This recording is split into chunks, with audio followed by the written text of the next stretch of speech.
Good morning to everybody. It's time for us to begin. We're continuing through the book of Romans. We're making slowly but surely progress through it. We're in chapter 11 this week. If you remember, really in chapters 9 and 10, Paul has endeavored to really address his strong desire essentially for Israel, to his fellow Jews to be saved, to come to obedience to the gospel.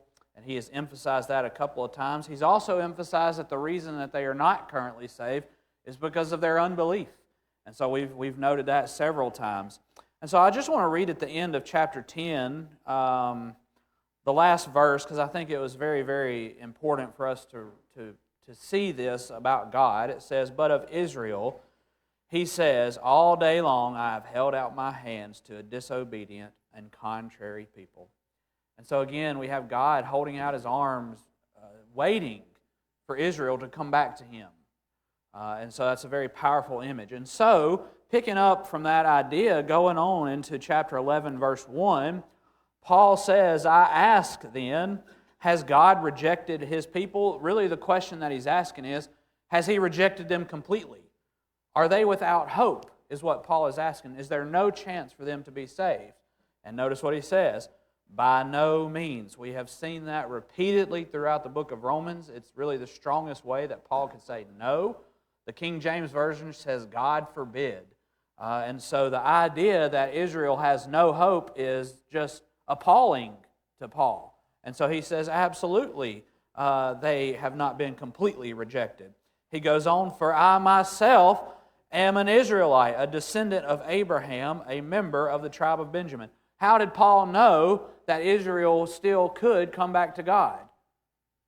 Well, he gave himself as an example. He says, I myself, I'm an Israelite from the tribe of Benjamin, a descendant of Abraham. I came to God, and therefore the rest of the Jews can as well. And that's really the idea that Paul is talking about. In verse 2, he says, God has not rejected His people whom He foreknew. Notice what he did. The question was, has God rejected His people? The answer at the beginning of verse 2 is God has not rejected His people. He uses the same wording in the question, and that really provides emphasis. And so this answer is emphatic. God has not rejected His people, but he qualifies that. What does he say? Whom He foreknew. Now we've seen that word already in the book of Romans. Who was it that God foreknew? Well, you go back to chapter 8. Notice what he says in verse 29. "For those whom He foreknew, He also predestined to be conformed to the image of His Son, in order that He might be the firstborn among the many brothers. And those whom He predestined, He also called. And those whom He called, He also justified. And those whom He justified, He also glorified." So who is it that are the ones that He foreknew? Well, ultimately it's the one that He calls through the gospel. And those are the ones that answer the call in the gospel. And so those that are not going to be rejected are ones that accept the gospel and obey it. Keeping on in verse 2, "Do you not know what the Scripture says of Elijah, how he appeals to God against Israel?" So Paul is going to reach back in the history of Israel and provide us an example that God always accepts those who are faithful to Him. And he uses an example from the time of the prophet Elijah. And at this point, what Paul is doing, he's going back to around about 1 Kings chapter 18 and 19, somewhere in there, specifically chapter 19.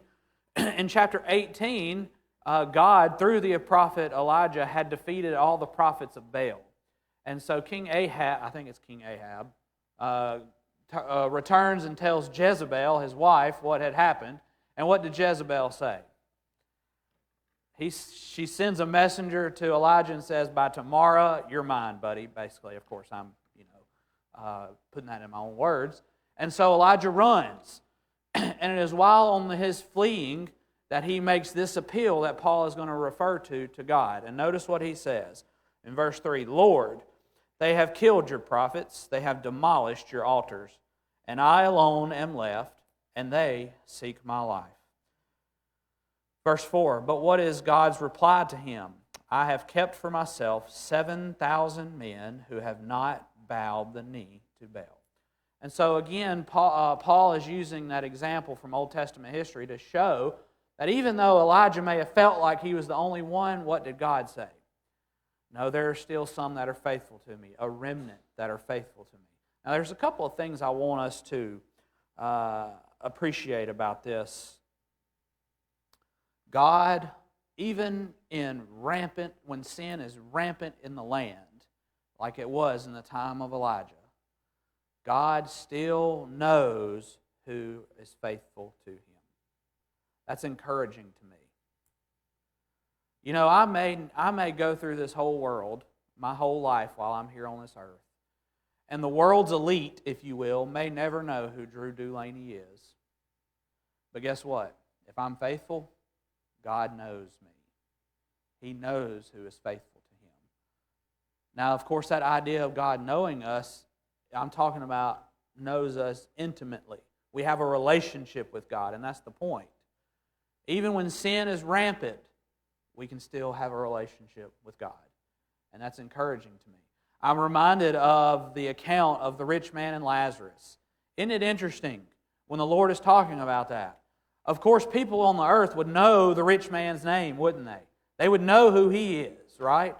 But Jesus didn't use his name, did he? He's just the rich man. But then, who does he talk about? Lazarus. He knows Lazarus. Why? Because Lazarus was faithful. And so that's encouraging. Even like here, we know that God knew who the faithful were. It wasn't just Elijah, that there was still a remnant. And so he goes on in verse 5, and he says, "So too, at the present time, there is a remnant chosen by grace. But if it is by grace, it is no longer on the basis of works.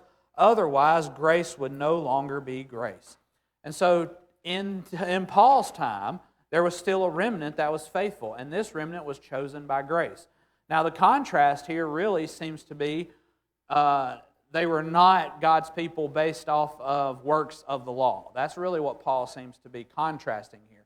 Rather, they were chosen by grace. Of course, it is God's grace that is extended in giving all of us the opportunity to have salvation. There is nothing that I can do to work my way to salvation. We have noted that several times appropriately throughout this book, and that's really what Paul is saying. There's nothing that any Jew or any Gentile could ever do to earn salvation from God. Rather, it is extended to them by grace. I have a couple of quotes in my notes that I want to share with you that I think kind of summarize this idea that was helpful to me, at least, and I want to share it with you. It says, "Any redemption or election by grace is a favor of God expressed to man when man obeys the conditions that God expressed for the remission of sin." In other words, just because our salvation is by grace, it does not take away the idea of us having to meet the conditions in order to receive that grace. Okay? And that's very important. Just because we can't work our way and earn our way to salvation does not mean that there aren't conditions that must be met in order for me to be in the realm of grace, if you will.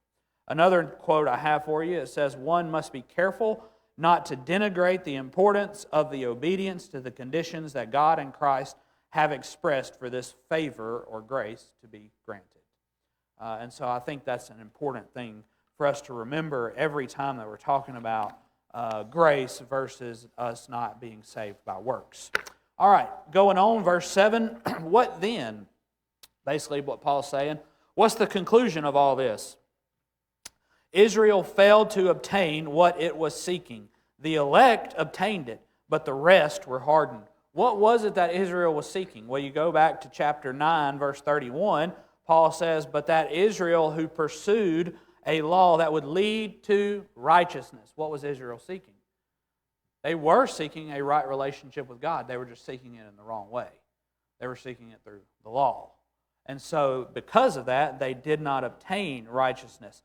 But the elect did obtain it. Again, who are the elect? Well, you go back to chapter 8, as we did just a moment ago, we learned that the elect are being justified. Well, the justified are the ones who answered the call of the gospel. So again, it all ties together. And so the elect are the ones that obtained righteousness. How did they obtain it? By answering the call of the gospel. Okay? Everybody with me? Everybody good so far? Okay. The elect obtained it, but the rest were hardened. As it is written, God gave them a spirit of stupor, eyes that would not see and ears that would not hear, down to this very day. This idea of those that have rejected the gospel of being hardened, I find that very interesting and very important for us to think about. We talked about this all the way back in chapter 1, but this idea of being hardened actually is in the passive tense. In other words, if you reject the gospel, it's almost natural for you to be hardened. It's going to continue to happen as long as you reject the gospel. And so Paul bolsters this idea by blending two Old Testament scriptures there in verse 8. It's a quote from Deuteronomy 29, verse 4, and Isaiah 29, verse 10. He says, God gave them a spirit of stupor. Their idea is their spirit was asleep. They were apathetic. Okay? When you reject the gospel, that's the result. Your spirit's basically just going to be asleep. Eyes that would not see and ears that would not hear, down to this very day. An image of this is quite striking when you go back to the book of Acts, and you see, really, you can see this throughout the whole book of Acts, but one of the most powerful examples of this to me is in Stephen's speech.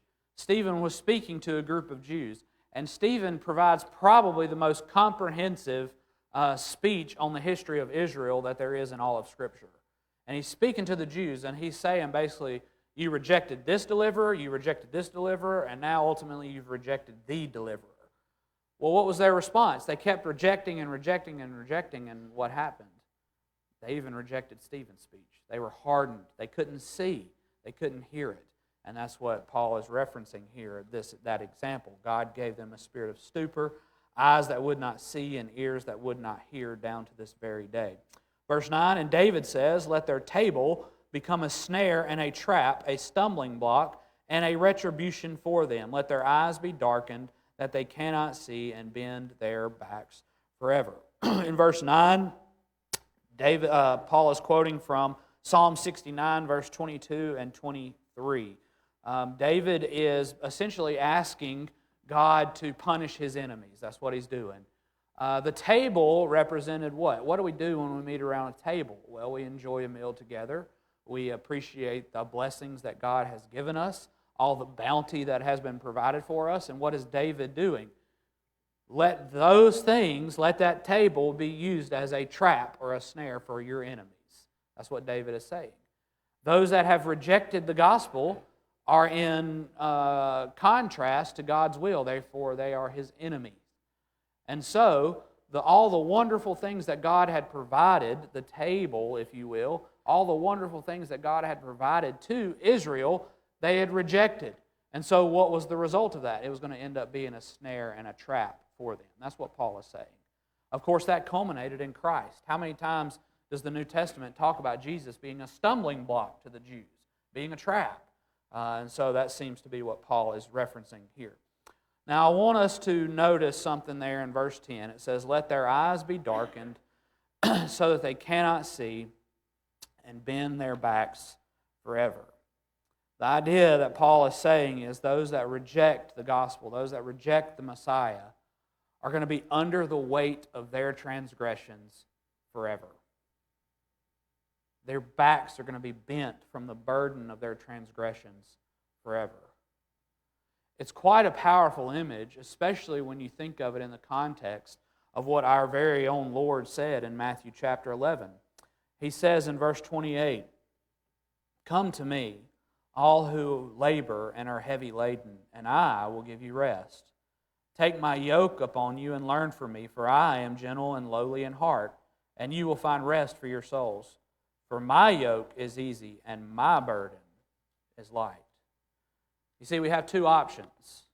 We can either stay under the burden of sin and have our backs bent from that burden forever, or we can turn to Jesus, who provides us a burden that is light, if you will.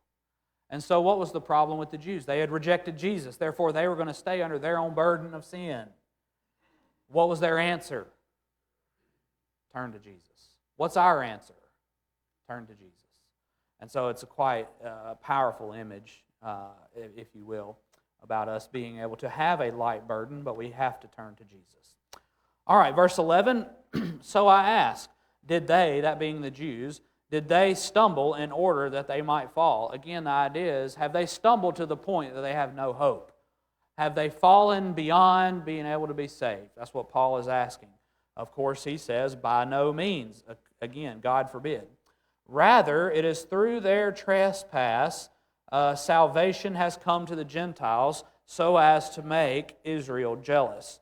So Paul is going to begin discussing a little more in detail about the falling of Israel and how it is really not final, but yet God is using it. God is going to use it in order He opened the doors to the Gentiles, and that's what Paul is going to outline here.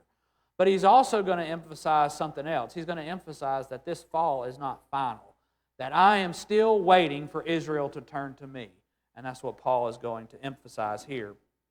And so he says, their trespass, through their trespass, salvation has come to the Gentiles so as to make Israel jealous. That word for jealous, and we'll see it a couple of times, that's not jealousy in the sense that we tend to think of jealousy. Really what Paul is saying is, I want Israel to look at the Gentiles and see the benefits of them being a part of the Messianic kingdom, and I want them to want that and have a burning desire for that. That's what Paul is saying. That's the desire that God and Paul has for Israel when they look at the Gentiles, okay? And so they were to be jealous or zealous, if you will. Verse 12, now if their trespass means riches for the world, and their failure means riches for the Gentiles, how much more will their full inclusion mean? So, the Jews rejected God, therefore they were going to be cut off from being His people. What did that do for the Gentiles? It provided them an opportunity to be saved. It provided them an opportunity to be a part of God's people. We see that repeatedly throughout the book of Acts. The gospel was supposed to be given to the Jews first and then the Gentiles. We know that and we see it happen clearly throughout the book of Acts. As a matter of fact, if you were to look at Acts chapter 18, Paul explicitly says that. He says, you know what? Y'all have rejected me. I'm going to shake off the dust of my feet. The blood is on your head. I'm innocent. What am I going to do? From now on, I'm going to the Gentiles. And so Paul explicitly says that. And so that's what he's outlining here. Their trespass is not the final. It's not they're not falling away finally. God is still wanting them to come back to them. And even further, God is able to use that rejection in order to open the door to the Gentiles. That's what Paul is outlining here for us. And so their trespass means riches for the world or the Gentiles. Their failure means riches for the Gentiles. How much more will their full inclusion mean? If God was able to use the rejection of the Jews in order to reach the world, how much more could God do if the Jews would just turn back to Him? That's what Paul is saying. Well, how much good could come from that? Well, you'd have more people who understood the Scriptures, wouldn't you? You'd have more people who were raised hearing these Scriptures all the time, and now they're able to relate the truth of the Messiah in those Scriptures. You would have more preachers like Peter and Paul. And so that's how much more good could come if the Jews would come back to God. And so ultimately it would probably result in more Gentile converts because you would have more people to talk about the gospel. And so that seems to be what Paul is emphasizing here. Verse 13, now I'm speaking to you Gentiles. Inasmuch then as I am an apostle to the Gentiles, I magnify my ministry. Why are you going to magnify your ministry, Paul? Is it because you're proud of yourself or you're proud of what the Gentiles had done? No. Notice what he says. In order somehow to make my fellow Jews jealous or zealous, if you will, and thus save some of them. What was Paul trying to do? Again, he's trying to reach his fellow Jews. He wants as many of them to be saved as possible. And so what is he going to do? He's going to magnify his ministry among the Gentiles. Again, trying to create that idea of the Jews seeing what the Gentiles now have and saying, I want that. I want to be a part of that. And so that's why he's going to magnify his ministry. Verse 15, for if their rejection means the reconciliation of the world, we've already talked about that, what will their acceptance mean but life from the dead? So if they were to come back to God, it would be as if they were dead and now they are alive. And so it's a very powerful image. Verse 16, if the dough offered as first fruits is holy, so is the whole lump. And if the root is holy, so are the branches. Okay, I'm just going to tell you, this is a very confusing verse to me. I'm still not sure I understand it quite all the way. Partly because there is no really clear answer in any of the resources that I use. And so the question is, what is Paul referring to when he's talking about the first fruits and talking about the root? Does anybody have any suggestions? What would be the first fruits or the roots? Most people agree that they're referencing the same thing. Anything at all? Again, I don't know for sure. I don't have necessarily the right answer.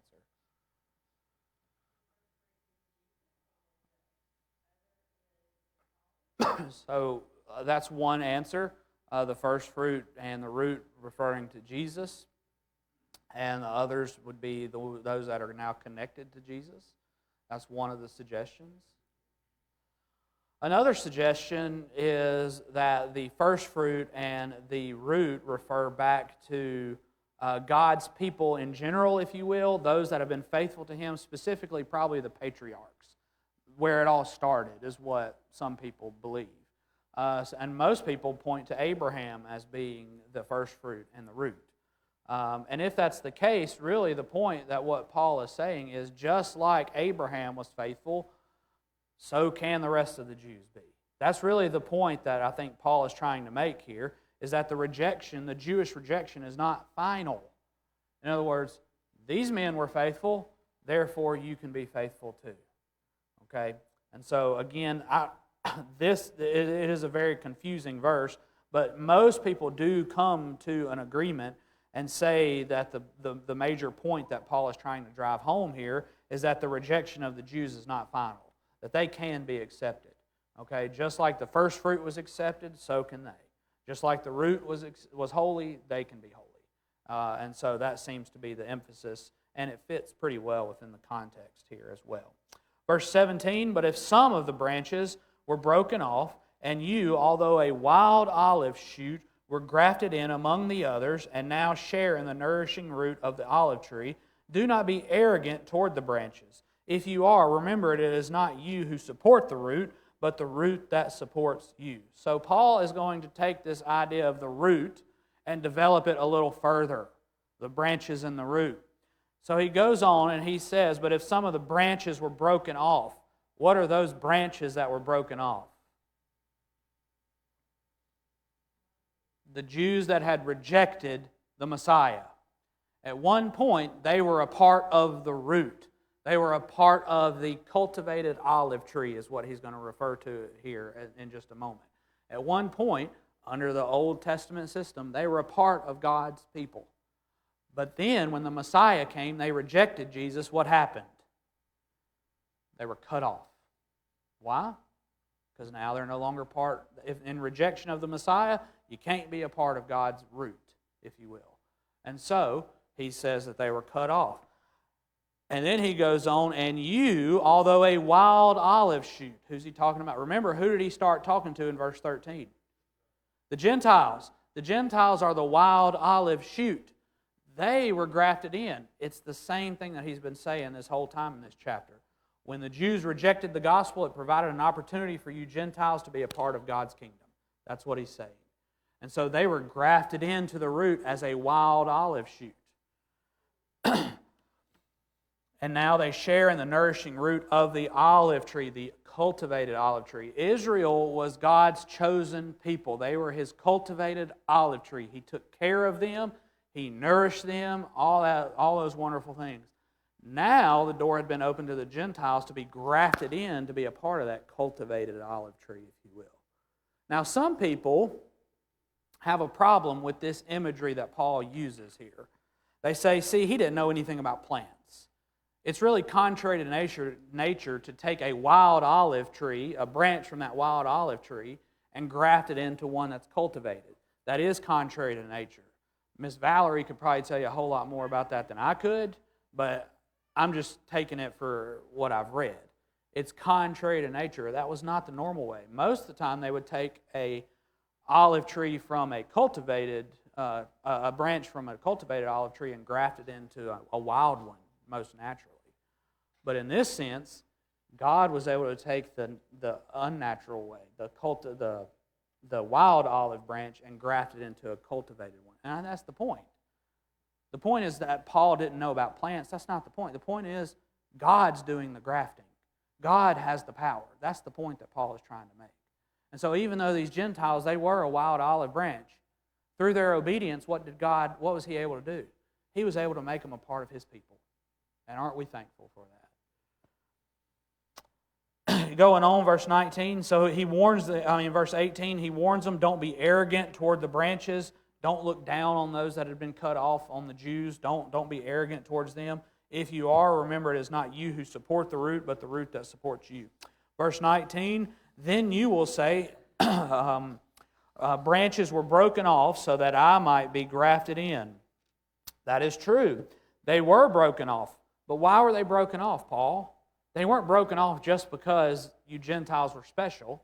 They were broken off because of their unbelief. But you stand fast through faith. So do not become proud, but fear. Essentially, it seems to me what Paul is doing here, he's warning the Gentiles, don't become like the Jews. They were cut off because of their unbelief. You don't need to be arrogant. You don't need to be proud. You don't need to look down upon them. What do you need to do? You need to stand firm in faith.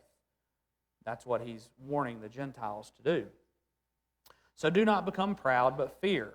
Verse 21, for if God did not spare the natural branches, that would be the Jews, neither will he spare you.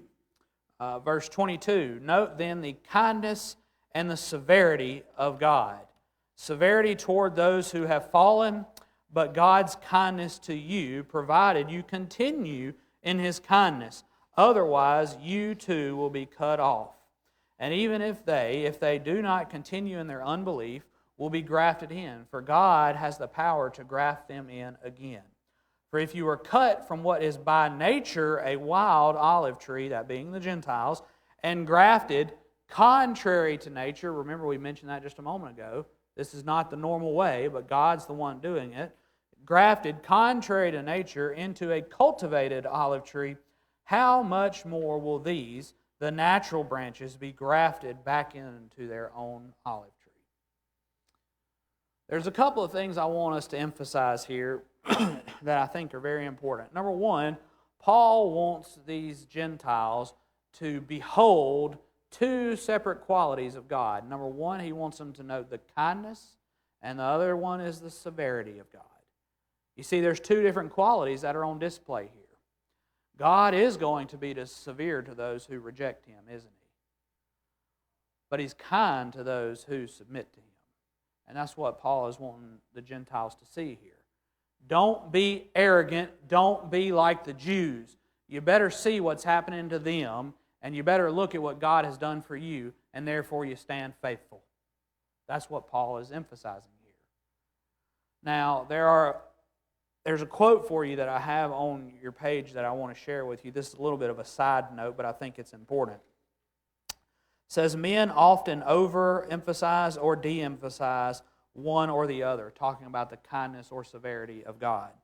We need to keep a balanced view of the qualities of God and of the conditions when they are expressed. And I think that's well said. We need to be careful that we don't emphasize any one quality of God over the other. We're not doing ourselves a favor, and we're not doing justice to God if we don't keep all of the qualities of God balanced and talk about Him and think about Him and know when they're going to be displayed. In other words, he says the severity is going to be shown to those who have fallen, and those who have fallen away from me, those who have been cut off, those who have rejected me. If I don't want to experience the severity of God, guess what? I better not do what it takes to fall away. Then he says, but God's kindness is going to be shown to you, provided what? You continue in His kindness. God is not going to just show kindness to me indefinitely without me, if I decide to fall away from God, or do something contrary to His will repeatedly and live in that life, God's not going to extend His kindness to me. And that's what Paul is outlining here for us. Now, to me, and again, this is a little bit of a side note, but I think this is important. Every one of us in here know people who believe in the false doctrine of once saved, always saved. Has anybody had any conversation with somebody that believes that before? I'm sure most of us probably have. To me, these sets of scriptures that we just read through pretty quickly are some of the most vivid and powerful verses that really refute that idea. Notice a couple of phrases that Paul said here. Look at verse 21. For if God did not spare the natural branches, that being the Jews, neither will He spare you. He's talking to the Gentiles who had been grafted in. They were part of God's people, right? They are a part of the root. But what's He saying? If you don't continue living faithfully to God, what can happen? If God cut off the Jews, He most certainly can cut you off. Now keep going. Again, notice what he says at the end of verse 20. Well, we'll read all of 22. Note then the kindness and the severity of God. Severity toward those who have fallen, but God's kindness to you, provided you continue in His kindness. Otherwise what? Otherwise you will be cut off. And so again, it's pretty plain language here, at least to me, I think, that it is possible that even though I have been grafted in to be a part of God's people, I can live in such a way that what's going to be the result? I can be cut off. If God was able to cut off the natural branches, He most certainly can cut me off.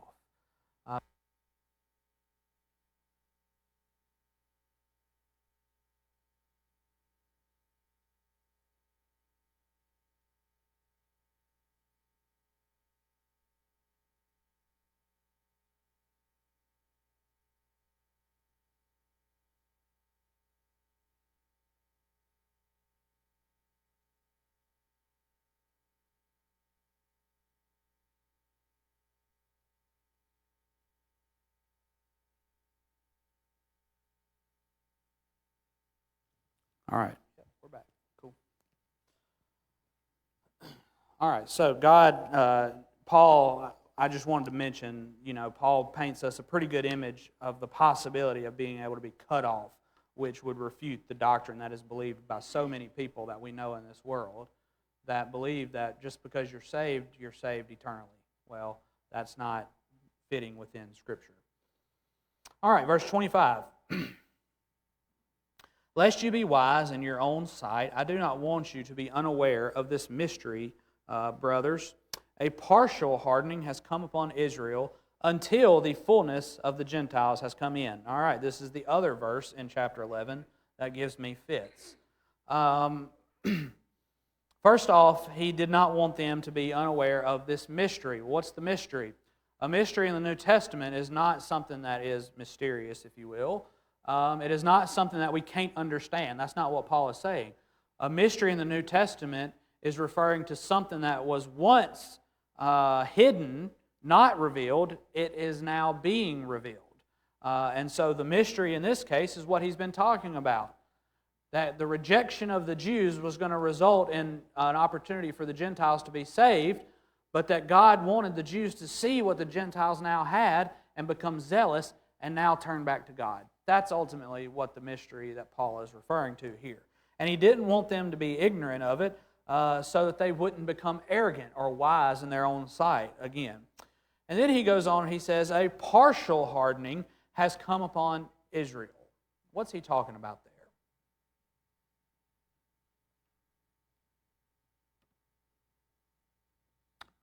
Well, it seems to me what he's saying is that Israel, not all of Israel, had been hardened. He already provided himself as an example of that. And so there were some who were of Israel that had not hardened themselves.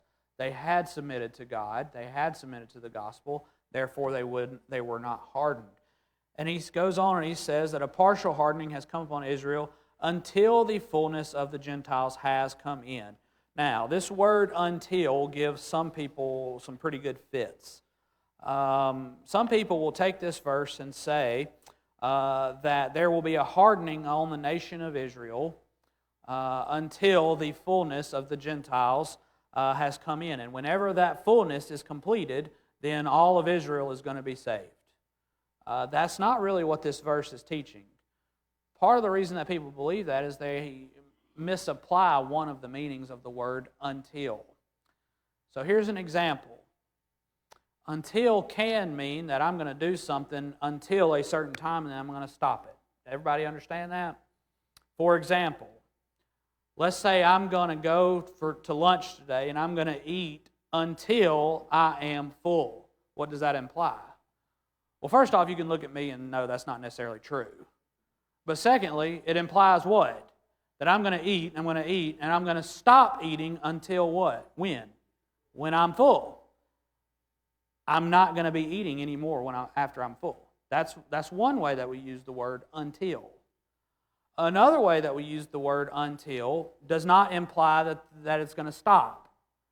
For example, if I told you that from the day that I was born until now, my name has been Drew Dulaney, does that mean after today my name is going to stop being that? Well, no, that's crazy talk, right? What does it mean? It just means up until today my name has been Drew Dulaney. And unless something changes, unless I change that, it's going to continue to be that, right? And so that's the other way that we can use the word until. That second way seems to be the way that Paul is using the word until. So read it again. Brothers, a partial hardening has come upon Israel. When did that hardening begin? Well, it began really all the way back in the Old Testament times, didn't it? It continued in the life of Christ. They rejected Him while He was on earth. Now, when did it really culminate? It culminated when the Gentiles were accepted into the kingdom. And that's what Paul is saying here. The partial hardening has come upon Israel until the fullness of the Gentiles has come in. When the Gentiles were accepted into the church, the hardening of the Jews was culminated, basically. It had reached its pinnacle. That doesn't mean it's going to stop, does it? What's going to have to change if their hardening was going to stop? They were going to have to turn to the Messiah. And so that seems to be what Paul is saying here in this verse. Verse 26, and in this way, here's another one, in this way all Israel will be saved, as it is written, the deliverer will come from Zion, he will banish ungodliness from Jacob, and this will be my covenant with them when I take away their sins. So, some people like to try to take this verse and say, see, all of Israel, every Israelite is going to be saved. Is that true? That's not what Paul is saying here. Paul is saying that any of the Jews that turn back to the Messiah, the only way that they're going to be saved is in this manner. All of those that are going to be saved are going to be saved in that manner. In other words, they're going to see what the Gentiles have in the kingdom, they're going to become zealous for the gospel, and they're going to turn back to Jesus. That's what Paul seems to be saying here in this verse. Not that all of Israel in the sense that every Israelite is going to be saved, but the ones that are going to be saved, all of them are going to be saved in this manner. Okay? Does that make sense to everybody? I don't know. I hope so. Okay. So he uses a quote in verse 26 from Isaiah 59 and Isaiah 27. And he says, the deliverer will come from Zion. He will banish ungodliness from Jacob. Notice, the prophets talked about what the goal of the deliverer, Jesus, was. It wasn't to restore an earthly kingdom, was it? No. It was to banish ungodliness from Israel. So what Paul is emphasizing here is the prophets spoke about God's plan to still hold out hope, essentially, for Israel. There's still time for you Jews, is what Paul is emphasizing here. And this will be my covenant with them when I take away their sins. As regards for the gospel, they are enemies for your sake. How in the world would Gentiles be enemies of the gospel? what did they do? They rejected it. And so they became enemies of the gospel. But notice it was for the sake of the Gentiles, right? And so we've emphasized that throughout this whole chapter. It was because that the Jews rejected the gospel that God provided an open door for the Gentiles to be a part of the kingdom. But as regards election, they are beloved for the sake of their fathers. It is true that God had chosen the nation of Israel to be His people, to use them to bring about His promises. And it was because of His love and dedication to the patriarchs in specific that God still was able to use Israel even though they were rebellious throughout their whole time.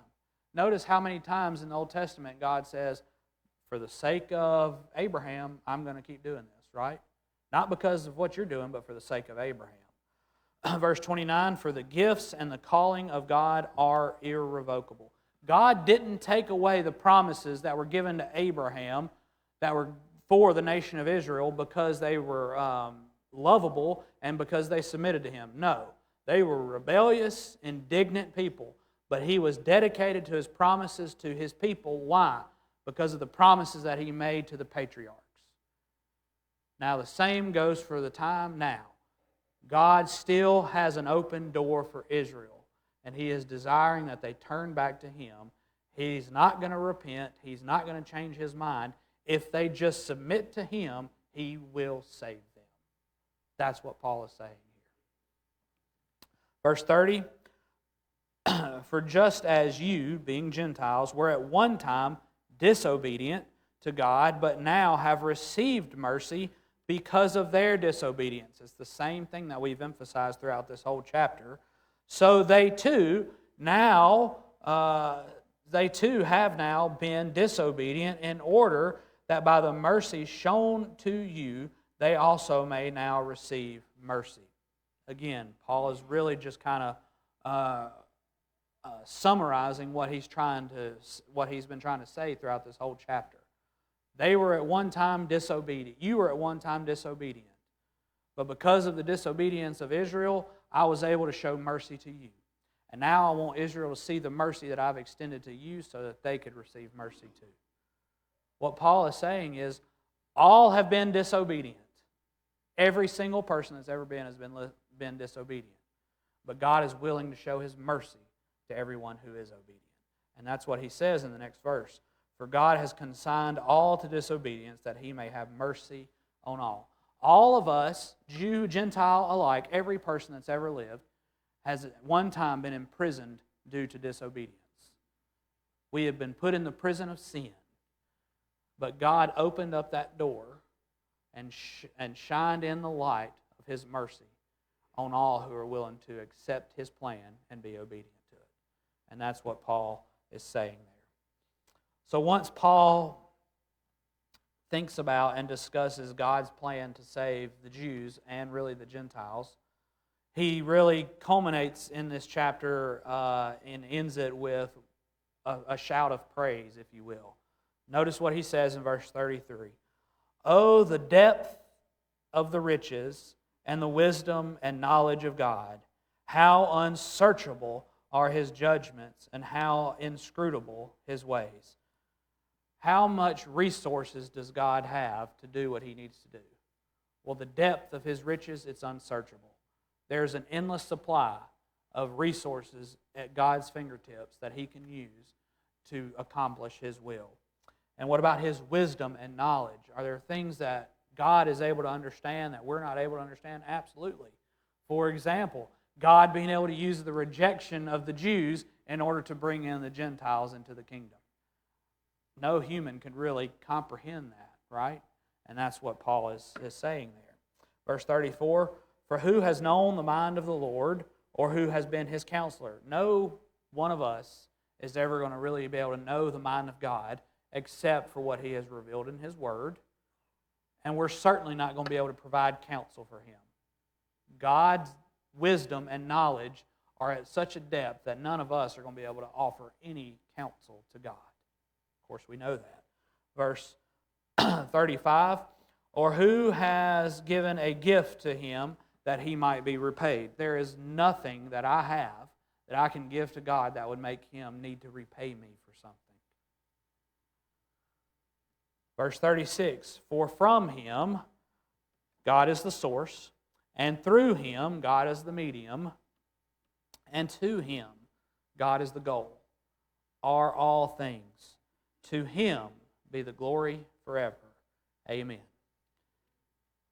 And so Paul really, in chapter 11, at the end of chapter 11, really, that is the final part of the argumentative section of this book of Romans.